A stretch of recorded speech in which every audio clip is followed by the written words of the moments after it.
What are the benefits of astragalus root extract?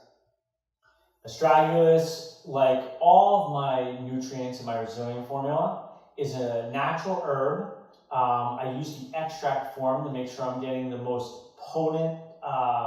Every herb has constituents that make it more potent, right? So, like for example, turmeric has curcuminoids. You could do a turmeric powder that has a small amount of curcumin, and you're not going to really see a great anti-inflammatory benefit. That's why you could go buy a big jar of turmeric this big for $6, and these capsules you buy cost $50.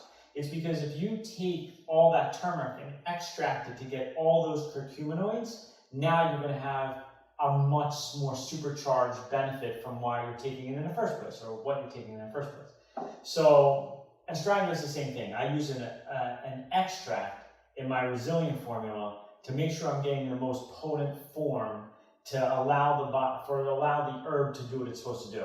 And getting back to the question, astragalus boosts the white blood cells, makes your body more effective at reducing illness. And it works two ways. Number one, it helps support the white blood cells and your immune system to prevent you or to help support you from getting sick. And number two, if you are already sick and already, under or have an infection, astragalus helps support the system to help fight that infection. I love it.